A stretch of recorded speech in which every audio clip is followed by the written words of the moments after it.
As Sigmund and Sinfjotli are being buried alive, Sigmund's sister throws an armful of straw into the grave mound. Hidden in the straw is Sigmund's sword, the gift of Odin. They cut their way out of the grave mound and set fire to Siggeir's hall. The king burns to death. Sigmund calls to his sister to come out so that she may live and be honored. She does come out, but only to tell him the truth. That she had slept with him, her brother, to beget a strong avenger. I am not fit to live, she says, and walks back into the fire.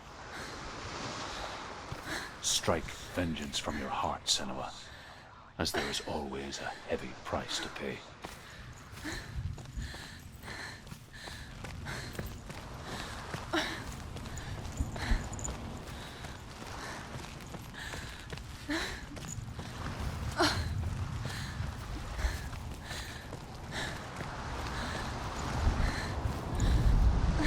And here is the end of Sigmund's story. He was a fierce and great warrior who fought many battles. But one day, an old man came onto the battlefield. Although shadowed by a hood, Sigmund saw that he only had one eye. The man raised his spear, and Sigmund struck at it with his sword, but the sword shattered into pieces. Sigmund then knew that this was Odin, and thus that victory could not be his. He bowed his head and accepted his end. Dying, he tells his wife that she is with child, and that her son will one day make a great weapon out of the fragments of his sword. The sword named Gram.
Imagine a sword that can slay gods. Its name is Gramr. It was forged by the god of all Northmen, Odin, and gifted to Sigmund, a great warrior. I need this sword. It's important. Can you help me? The sword appears whole, but it is an illusion. It shattered into shards long ago. It is said the great warrior can reforge Gramr by answering the trials of Odin, one for each shard. The roots of the Tree of Death will take you to new lands, where you will face the trials. Go to the shards. Go to the shard. Go to the shards. What's the shard? Find it. It's the metal. Where is it? Find it. There it is. Focus. Where's the shard? Focus. Focus. Use your eyes. Look. Get closer. What can you see? A king in the north forced the dwarves to make a sword that would never fail and never rust, and that would slice through iron and stone and bring victory to its bearer. But the angry dwarves cursed it. It would be the death of a man every time it was drawn, and it would be the death of the king. Let me tell you about the sword Tirfing.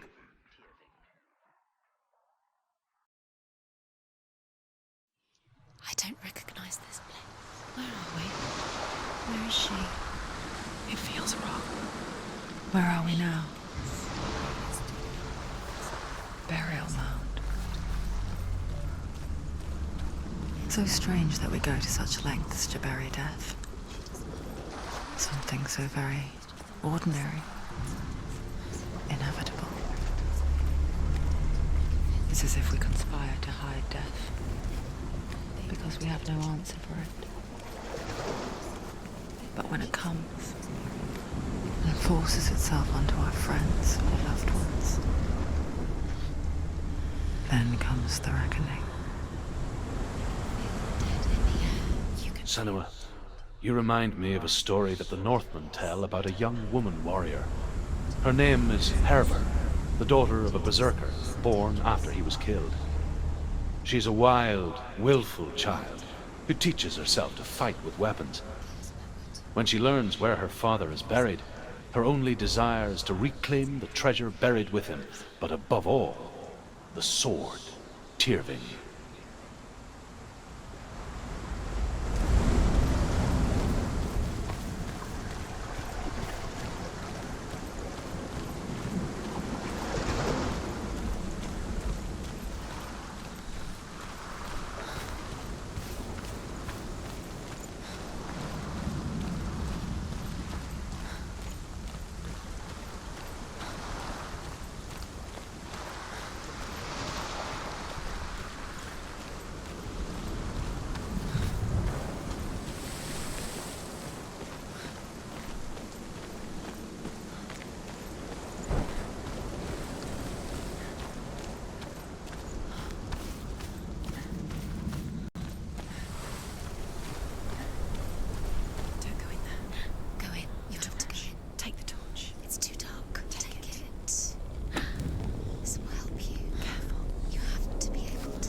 I'm here. I'm here for the trials. Like when we first met, remember?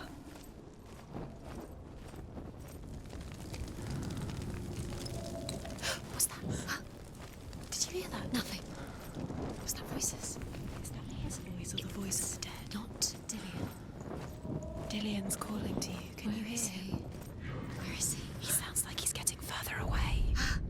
Hervor disguises herself as a man to join a band of warriors, and soon becomes their leader. When they come to the island where her father is buried, her men do not want to go ashore. They say that evil haunts the island, and that it is a worse place by day than other places are by night.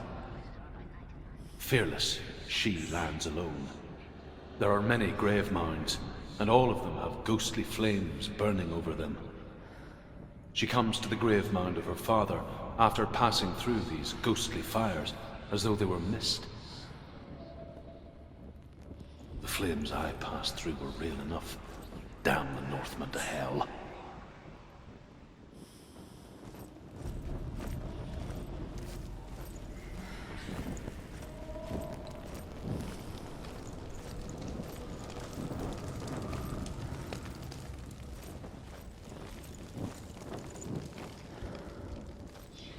Don't touch the walls. You don't know what they might do. Turn back. She has to keep going. It's not safe here. She has to keep going. If you go down there, no one can save you. It's too scary. I can hear him.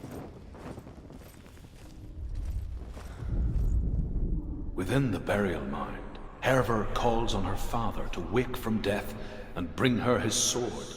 She says that it is not seemly for the dead in their grave mounds to bear valuable weapons. Her father answers with words of warning. You go to your doom. Baleful runes surround you. You have gone mad. You have lost your mind. Your thoughts are confused. It is dangerous to wake the dead. Like I said, she reminds me of you. Listen. Dillian. Listen, listen, listen. It's him. Listen. It's getting louder. There he is. You're getting closer. Keep going. Senua, follow the voice. You're nearly there. It's him. He's going to save you. Find the voice. Find him. It's not him. It's not him. We told you. We told you it was a trick.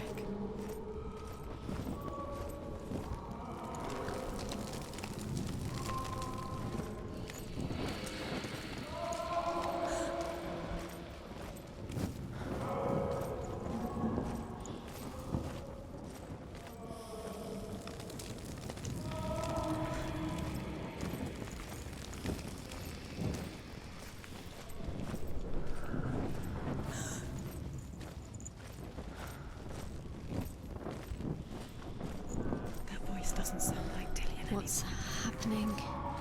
It's not him, it can't be. What's that sound? The voice is changing. What? Hervor ignores her father's warnings. The grave mound opens, and it seems to be full of fire. Again, Hervor demands her inheritance, but her father warns her that the sword is cursed and would be the bane of her family. But he relents and brings her the sword. She leaves the island with it, but the curse holds true, and death would follow in the years to come. And so, Senua, the misdeeds of a father have cursed his daughter.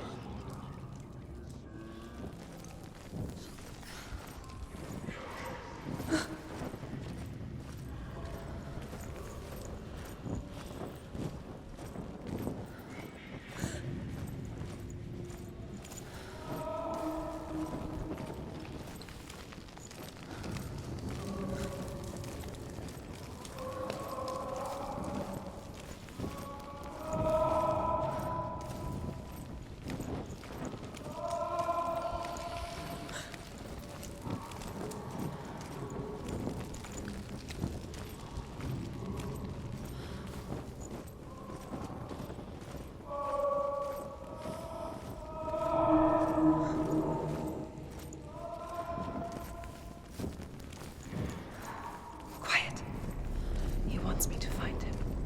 I'm lost without him.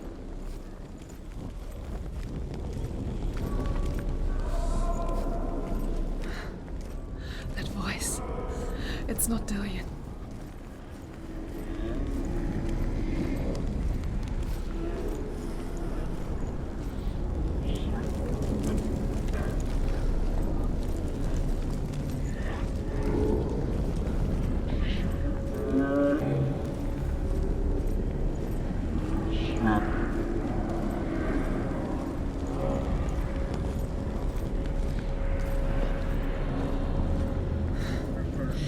Wants me to face my fears.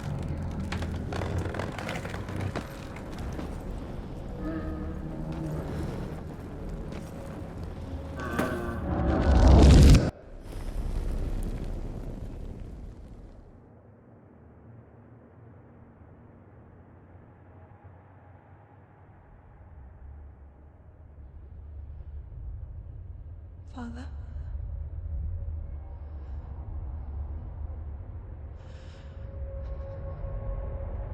I'm leaving. I've decided. I think it will be good for me.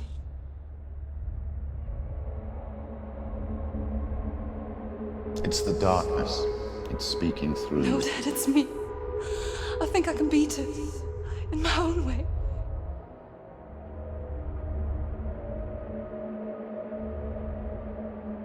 I can see the darkness in your eyes, child. I met a boy. Boy. The chieftain's son. No. He said he could help me. It's a trick. He said I could be normal. Normal? Yes. No boy is going to save you. No one can. When they see the rot growing inside you, No! they will turn their back on you. The gods can only fix you through my hand. You're going nowhere. No. You will not defy the gods.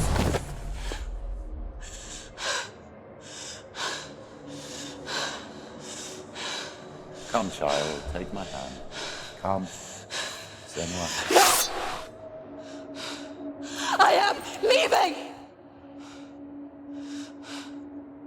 You cannot escape the darkness. Your curse will make everyone suffer. You will have blood on your hands!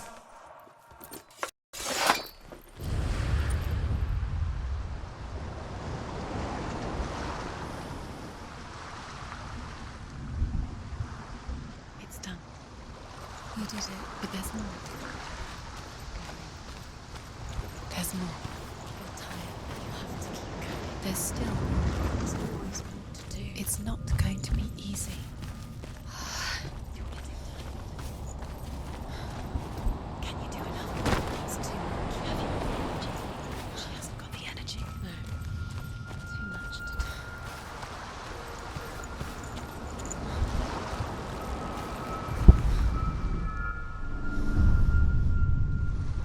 want to tell you a story about a god of the Northmen called Baldur. The second son of Odin, he was beautiful, good, and wise. He was fair of feature, he spoke fair words, he gave fair judgments. Light shone from him. Only good things were told of him.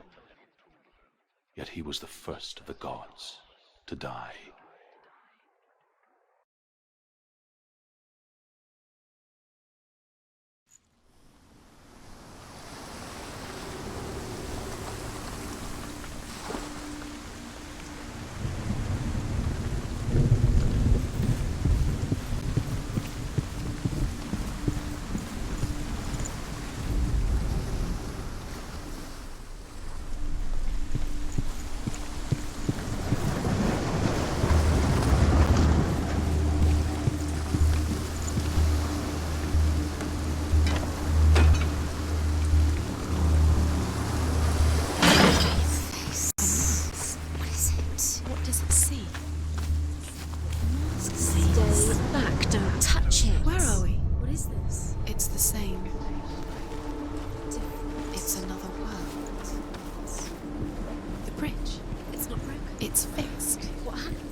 The Northmen tell this story about the death of Baldur.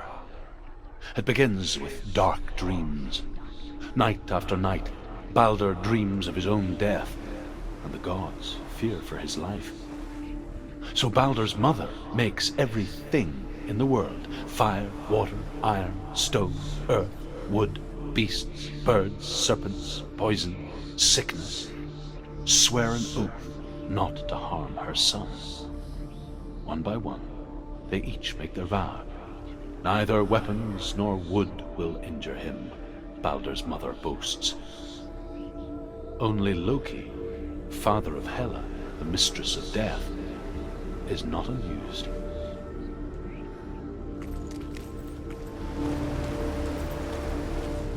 Dillion is in. Don't forget. You can feel it.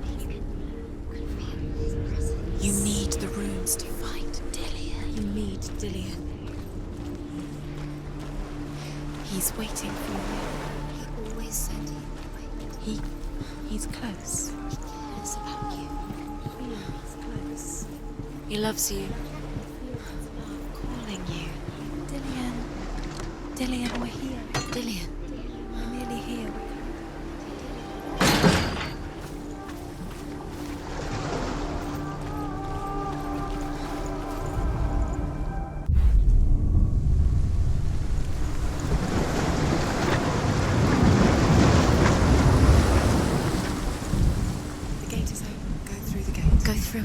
It's dangerous. Follow it. What's behind the gate? Where will it take you? It's not safe.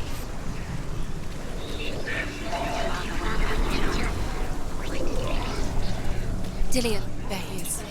What are you waiting for? Quick, find a way. Find him. Go. Where is he? Where's he gone? We're in the wrong world. He's not here. She's in the wrong world. He's not in this world. He's in the other one. He's in the other one. He's in the dark world. The dark. The dark. The world once seemed so simple. Black and white. Darkness and light. Narrow dividing lines of our own making. Dillion taught her to see further. To peek through the cracks and see the worlds of color stretching away from the gloom. And Senua explored new paths into the unknown. Do you remember? The gods feast and rejoice and amuse themselves by throwing spears and stones at Baldur, striking at him with sword and axe. But he comes to no harm, whatever they do. The gods never cease to wonder at this great marvel. But Loki shapes himself into a woman and asks Baldur's mother, "Is it really true that all things promise to keep him safe?" "I did not ask the mistletoe," Baldur's mother confesses. "I thought it was too young." Oh dear. He cared in a way that nobody else did. You can't go up You there. can't go up there. Not in this world. Not in this world. You can't.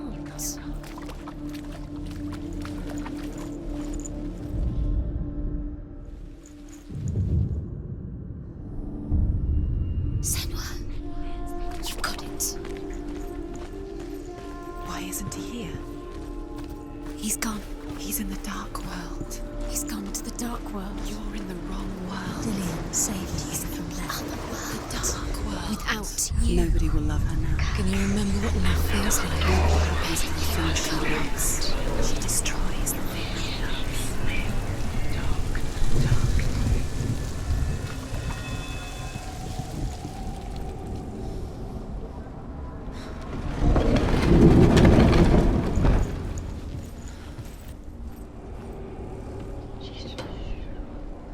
You had that loved you. You squashed it straight. Where are you taking me? He's up there. How do you get up there? There's a way. There is a way up there. Find the way. She can do that. You're nearly there. Just find the way.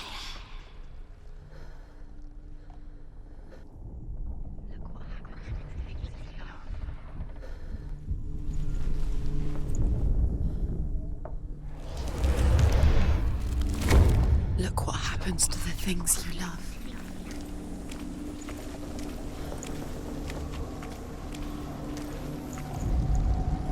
Loki makes a dart out of mistletoe and goes to the gods as they throw things at Baldur. The blind god, Huth, was there. Loki asks him why he wasn't taking part. Huth says, I cannot see where Baldur stands, and even if I could see him, I have no weapon. She thought she could defeat. Loki replies, Here is a wand. I will tell you where he stands. And Huth throws the mistletoe at Baldur. It pierces through him, and to everyone's horror, Baldur is killed. And for this, Huth is slain. It's all your fault. You're cursed. It's all your fault. You're cursed.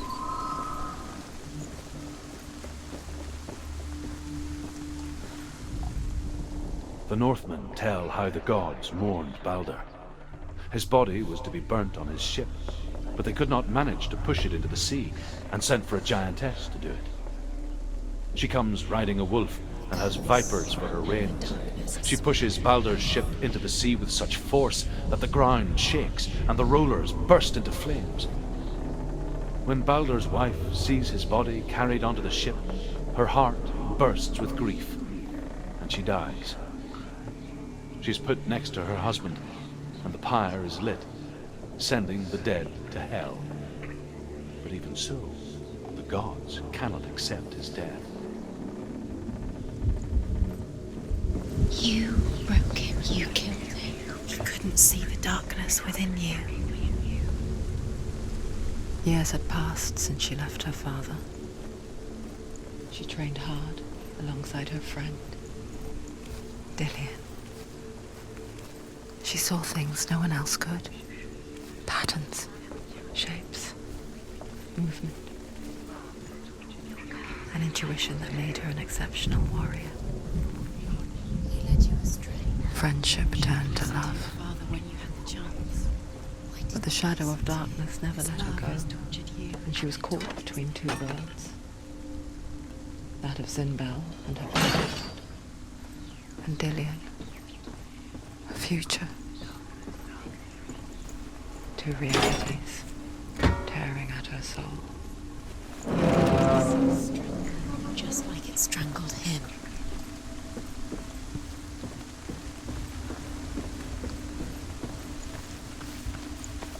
Look what happens to the things. Do you remember how he made you feel?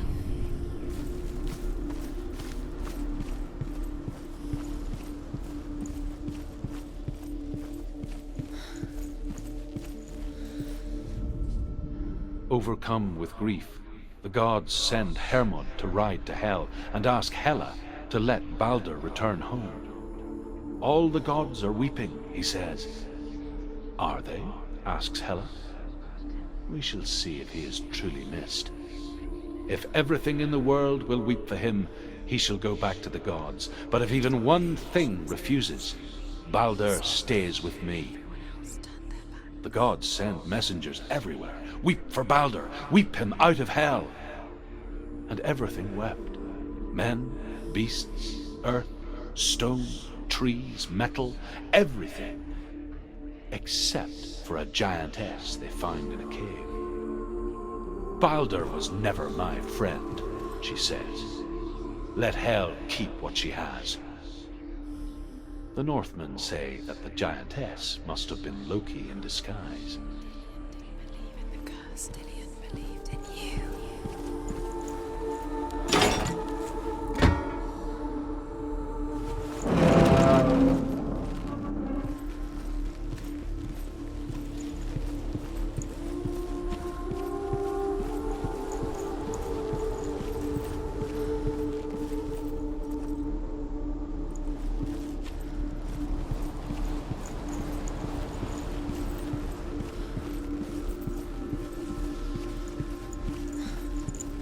Undoes the curse. What does it feel like to feel a love so strong?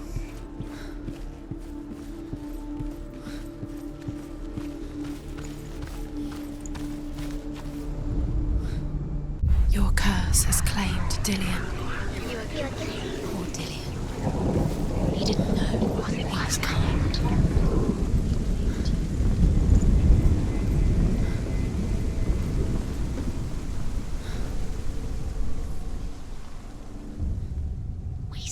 You have no time for this. Speed up. These rooms mean nothing. It's all part of their game. They've set you trials to distract you. They set you up, and now they're going to watch you fall. What if these trials mean nothing? God's laughing at you. What if they take you no closer to Dillion? That's Dillion, and you're letting this get in the way. What if they are just taking you out to make you weak before the battle? Do you even remember? His love is guiding you.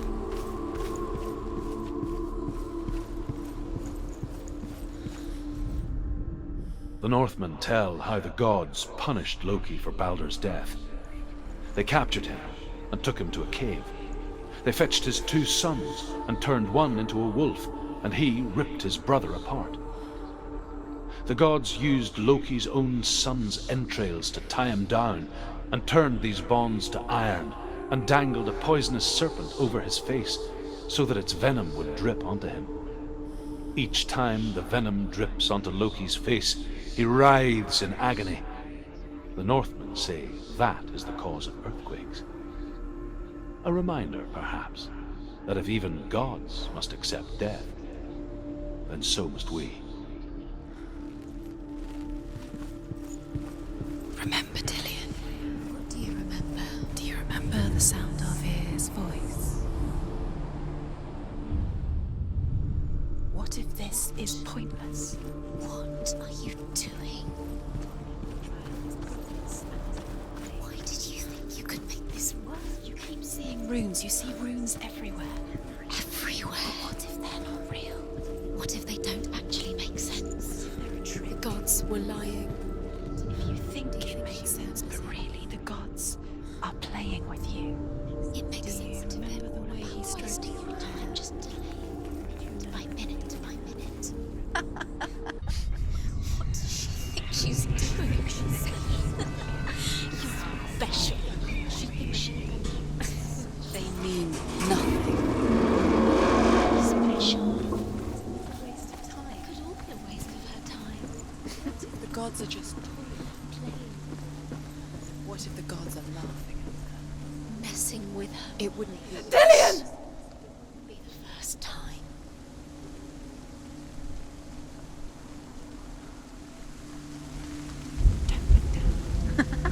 Be quick. Dillion never much cared for the underworld, and looked dimly upon the druids, like her father, Zinbel. I guess he took after his father, a chieftain who believed nothing he couldn't see, and he happened to be blind. She felt safe in Dillion's arms, She's not. learned to see the world through his eyes. She's steady. Slowly, Do it soon. the darkness that had bound her so tightly began to unravel. Very careful. You've come this far, don't let him slip away. It's a narrow bridge. And there's a long way to fall.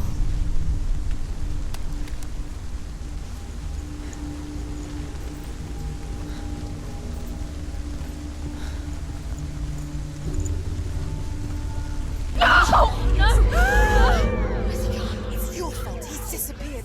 You've lost him to the sea. He's gone. You've lost him to the... He's gone to the water. He's drowned.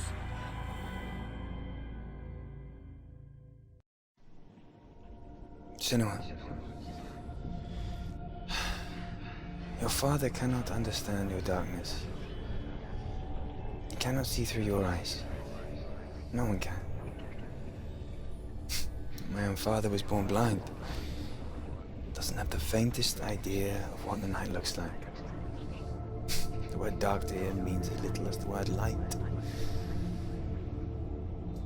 So if someone is afraid of the dark, should we fix them by taking away their sight? Would you give up the beautiful world that you and only you can see just to be rid of your nightmares?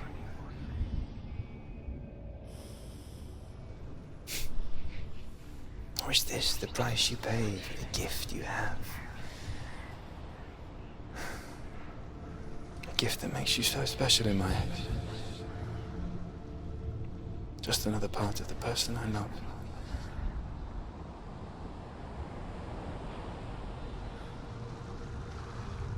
I left for the wilds to protect you from my darkness. Because I love you. But it made it worse. I'm so sorry. What if this is pointless? What if you're wrong? What if this has nothing to do with the story?